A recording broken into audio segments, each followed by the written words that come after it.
Morning, folks. This is just only me here at Hardly Hollywood Studios in beautiful downtown Bowlby with another, kind of a rant, a raving and a rant, shall we say, about about this time not Prokofiev, but one of Prokofiev's models in many ways.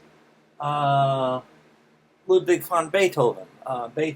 And this is a sort of a little discussion of the 20th variation in the variations of on a waltz by Diabelli. That it sort of became a quick. I noticed a few discussions about that in various theory websites, theory homepages, or whatever you want to call them, in the last little while, and I kind of and I thought, let's take a look at that. What they said were sort of interesting. How it was what was it? Yeah, it was could be a precursor to atonal music, a term which, by the way, and I can prove it, Schoenberg neither liked, used, or invented. But this was seen like a at least interestingly chromatic piece, put it that way. If not a true, non-tonal piece, which I don't think that it is. I think it's got a very strong tonal center of C and some reinforcements of C that I think that I want to discuss a little bit about here. Okay, so. What you're looking at here, and again, this is just the 20th variation of the Diabelli variations by Beethoven, is a kind of, what I did was I made another,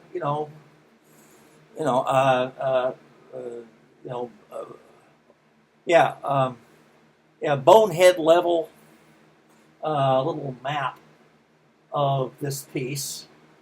It's 32 measures long, which makes the halfway point about at 16, and the golden mean, if that's important, and I kind of think that it is here, is about measure 20. And while I was I have to give a shout out to one of my colleagues online, Mr. Skylar Lim, who pointed out while in his interesting comments on the opening, I think it's 10 to 15 measures that he looked at of this piece, that it was almost strictly canonic, and you can see the canonic and the canon, except for two things. If you look in the left hand, you have C right from the beginning: C, G, G, A, G, C, etc., and it goes along, but in the right hand, it goes C, C, C, A flat, G, G, C, and then continues on in a more or less strict canon. So it's almost a strict canon, but not quite. It's that A flat and A natural that kind of, So, it is kind of canonic, but it's not, it's almost strictly canonic, but not kind of, so I thought to myself, okay, and this sort of led me to my next bonehead level decision, was to just sort of map out, where the accidentals, where the chromaticisms occurred, more or less in the piece. And again, this is not exactly drawn to scale, but the progression, nevertheless, is accurate. In the bass voice, you have A, C sharp, A flat. Then G and G sharp very, very close together, going to A sharp. Then a B flat, and then a D sharp, and then a close cheek by joweling of F sharp and G flat, and F sharp and B flat. B as in boy, not G as in George. And then that G flat, the F sharp, suddenly becomes an E, becomes G flat. And then there's some E's and E flats and things like that, and other things that go on towards the end of the piece. And in the right hand, what you have is A flat, C sharp, B flat, B, and then F sharp, and then interesting D sharp, and then this thing, which is in measure 1, 10, 19, 20, 21, 22, 23, 24, in the left hammer that says D natural and a sharp, which that struck me as quite interesting, and the only thing that I could possibly think what was going on, and if other people have other suggestions and interpretations, I would like to hear them. But this kind of looks like a kind of the way double accidentals got canceled particularly in Beethoven's time, or at least I've looked through several examples of the Beethoven piano sonatas where, say, for example, a double sharp is lowered to a sharp by using a D natural and sharp, right? So, but what that I don't know. I'm not quite sure what's going on with that, and it may be some sort of editorial decision. I don't know what that is. But anyway, and then but anyway, from the beginning, A flat to C sharp, B to B flat, F sharp over to D flat, and then this weird thing, and then this goes, and then it continues on a little towards the end and getting back into C major. Okay, so what I did was I looked for interesting things that having to do with just the chromatic notes and where they happen. And the piece begins very squarely begins clearly in C major and proceeds over to approximately, where is that? Where's the first F? Yeah, the first F sharp comes in at, unless I'm misreading this, it's 9, 10, 11, 13, 14 or so. 14, yeah, no, excuse me, a little bit back of that, towards what I like to call the minus golden mean, where you have measure 9, 10, 11, 12, 13. At about measure 13, you have this F sharp coming in, making a full dominant seventh on the first beat of that measure, and that's followed by a G major chord, and then in the next measure you also have a G major chord followed by what basically is towards the you have you have 5-1, 5-1 a couple of times right up into about the half point here. You have a very, very, very strong move towards G major, like you would expect in a first modulation in a major key piece in the classical and romantic era. So C, and then it goes to, and then it modulates modulates to a G major, the dominant. Okay, and as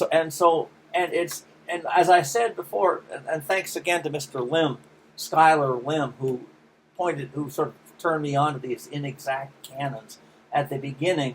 And then towards the middle of the piece, if you look, for example, and I'll post a recording or two of the Diabellis with the score so you can see what I'm talking about. There's sort of this little imitative point, so a little pattern of imitative points. So if you look, for example, at measures, at the last two measures of the second system of the score, in the bass you have on the second half of right about at the midpoint you have a G, C sharp, D, E melodic little fragment, and then in measure 18. Right around the golden mean of this piece, you have that is also imitated in the right hand: G, C sharp, D, and E. So I thought so you've got a few, and I won't go through all. I think there are like 3 or 4 of these things that happen towards the middle of the piece. You've got sort of imitative points, little ideas that get imitated, answered back and forth that I thought was kind of interesting. And then over here, this struck me as very interesting. Well, let's look at this first. This G sharp and G, and this B flat and B thing happening here, back around measure 9 and 10. I thought that chromaticism was very interesting. And it shows up again. Like, you've got this F sharp, which we have over here, right? And that which brings us to the neighborhood of G major. And then this, and that happens in the right hand particularly, but also in the, no, not, yeah, but and then in the left hand, just after, just around, let's see, find that. It is, let me see if I can find that. It's, yeah, measure 18, 19, 20, 21, 22, 23 is a very odd little, you've got this diminished fifth, right, in the left hand. Diminished fifth, no, it should be augmented fifth, of B flat and F sharp. And then a little later on, towards the end of the second system in measures 26, 20, 24 or so, that F sharp disappears and becomes and becomes a G flat. G flat, and this is the last half of the second main beat of measure 18, 19, 20, 21, 22, 23, 24. 24. That turns into the simultan. The chord there at the end of that measure is quarter note G flat, D flat, B flat, and E, which, interestingly enough, is a German sixth of B flat, and which also has an E in it. E, the major third of C major. So, and this, I thought, and there are several, and then in the next measure, you have that same German sixth of B flat comes in again on the second half of the measure, and then on the very last bit, so that German sixth of E major, not B flat major happens again. And also in measure the very last quarter note chord in measure 26 is an inversion of that German sixth chord. As people will remember, that the German sixth is traditionally or most commonly found in quote unquote first inversion. But it can also be found in other inversions. But so we have a very, very strong German sixth of B flat that is stated 3 times in measures 24, 25, 26. And then which is a big, strong B flat kind of emphasis.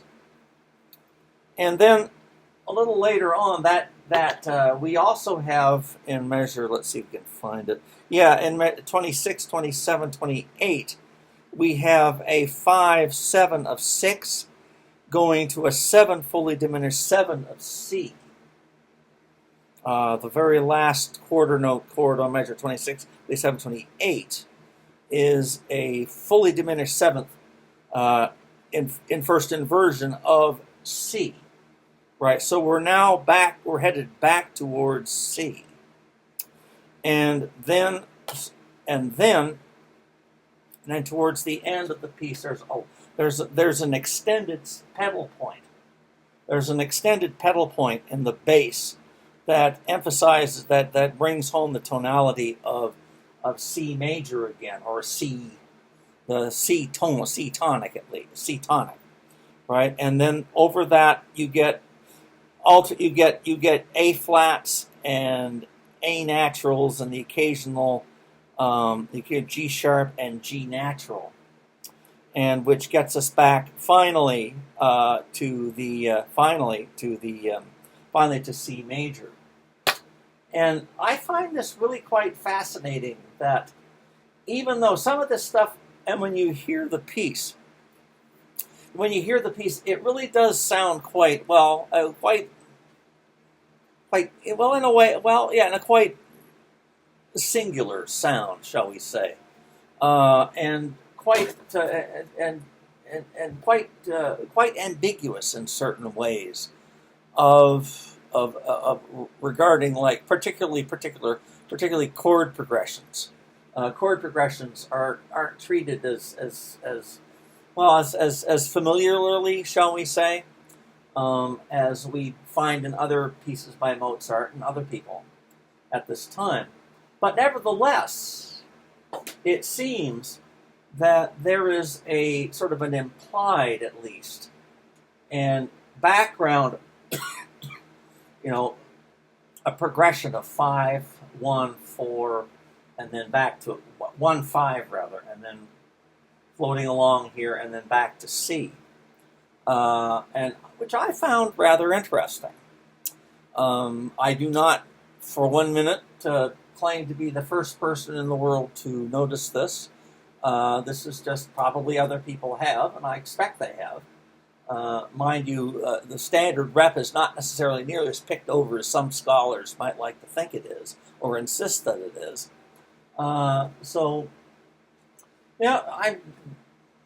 thought this was really rather interesting.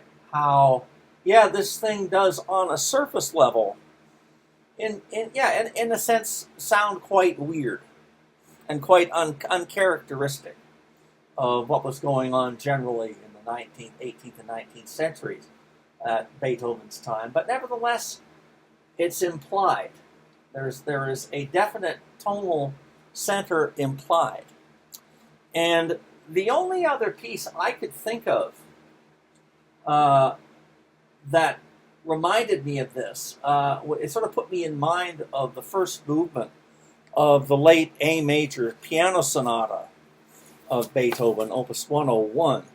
And anybody who knows that one will know what I'm talking about, because I think, it's, or at least when I hear it, I really hear like maybe 2 cadences in a, say, like 4 or 5 minute movement of a sonata. First there is a big deceptive cadence at the beginning, and then it floats along, a tonic center with the 3 sharps signature, and finally ending on an A. Kind of putting me in mind in a way of, I don't know, like later developments like Wagner's Tristan Prelude. It puts me very much in mind of that.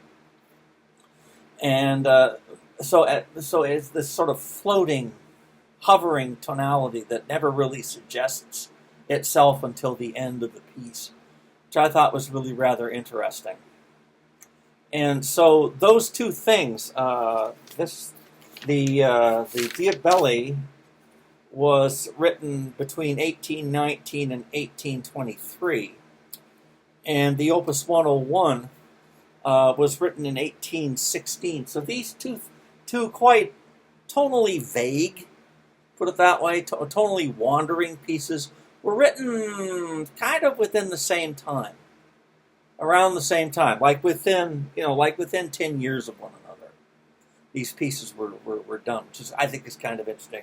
And this also put me in mind, for whatever reason, of some of Schubert's pieces, particularly the Moments musicaux. There is which were written in, let me see, where did I find that? Yeah, were in 1823, about the same time. The one in A flat, or on A flat. I think it is, I'm not sure which number it is, but there's one that is very, very, very, you could say, that there is a tonal center of A flat at work in the piece, but whether or not you can really say whether that's in A flat major and A flat minor is open, very much, I think, open to question, particularly with the A flat minor signature at the end and the very stark ending on A flat octaves. So, and it kind of puts me in mind of this, so that around this time, functional tonality was in many respects in its heyday, but at the same time there were other. Well, I kind of don't want to use this, but it's also a good where there's a kind of more forward-looking or maybe more experimental or looser, more fluid kind of approaches to tonality. Whereas, and if this was going on like in, say, like 1816 to 1828, 1823 or so, this kind of tonality can be that much in flux, or tonal center or modes can be that much in flux, and tonal centers can be that much in doubt when Beethoven was alive and when Schubert was working. 100 years later, what's key got to do with it? 100 years later, that's the 1920s, and where Schoenberg is producing his first, or his early 12-tone works, and also squarely basing his teaching on the Beethoven sonatas. And he would have known Beethoven's Opus 101, I'm sure, quite well. So, anyway, again, these are suppositions and musings on my part. And I find this really rather interesting, and I hope you guys do too. I'll put this up as soon as I can after I'm done with this, and I will make sure that I leave links to a couple of recordings, or one or two, at least one recording of the Diabelli variations, and give you an indication of where exactly, what part in the track or whatever you can find variation 20. Okay, anyway, this is sort of me thinking, and here at Hardly Hollywood Studios in beautiful downtown Bowlby. And I hope you found this interesting, and I welcome any and all response and replies, and and suggestions, and even brickbats. All these are welcome. And thank you very much, and I will talk with you and see you later in the reasonably near future about other really cool, interesting stuff. There's that word again.